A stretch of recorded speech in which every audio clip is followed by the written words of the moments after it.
তারপরে নির্বাচন করতে হবে। দ্বিতীয় নম্বর দাবি, জুলাই বিপ্লবের সময় যেই ব্যক্তিরা প্রাণ দিয়েছে, যে সমস্ত ছাত্র জনতা প্রাণ দিয়েছে, বহু ছাত্র আহত হয়েছে, তারা চিকিৎসাধীন এখনো আছে, কেউ চিরতরে পঙ্গু হয়ে গেছে, এদের এই যে সার্থকতা রাখতে হবে সেটা হলো জুলাই সনদ। জুলাই সনদে রাষ্ট্রীয় স্বীকৃতি দিতে হবে। তিন নম্বর পিয়ার পদ্ধতিতে নির্বাচন দিতে হবে, অর্থাৎ সংখ্যা অনুপাতিক হারে এই দেশের সংসদ সদস্যরা প্রতিনিধিত্ব করবেন।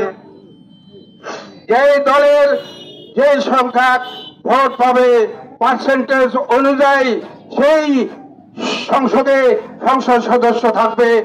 এতে করে সকল ভোটারের ভোটের মূল্যায়ন হবে।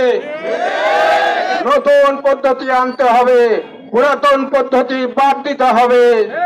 4 নম্বর, সুষ্ঠু, সুন্দর, নিরপেক্ষ একটি ভোট আয়োজন করার জন্য লেভেল প্লেইং ফিল্ড তৈরি করতে হবে।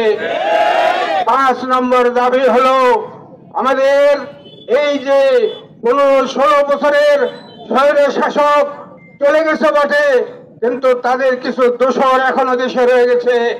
সেটা হলো জাতীয় পার্টি এবং 14 দল, এদেরকেও রাজনৈতিকভাবে নিষিদ্ধ ঘোষণা করতে হবে।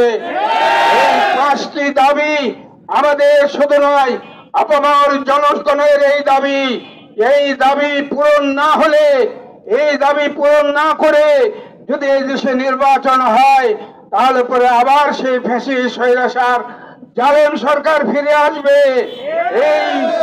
এই ভুল করতে দেওয়া যাবে না, এই নির্বাচনও করতে দেওয়া যাবে না। এরকম নির্বাচন আমরাও করব না এবং এরকম নির্বাচন আমরা হতেও দেব না। ইনশাআল্লাহ বজ্রকণ্ঠে আমরা ময়দানে থাকব। আজকে দুঃখের বিষয়, জাতীয় ঐক্যমত কমিশনে আমাদের দলীয় নেতৃবৃন্দ এই সমস্ত বিষয়ে প্রস্তাব পেশ করেছে, কিন্তু একটি দলের বাধার কারণে এই সরকার এই দাবিগুলো মানতে গড়িমসি করছে। বাধ্য হয়ে আজকে আমাদেরকে রাজপথে নামতে হয়েছে। এই দাবি পূরণ না হওয়া পর্যন্ত আমরা এই রাজপথ ছাড়ব না ইনশাআল্লাহ।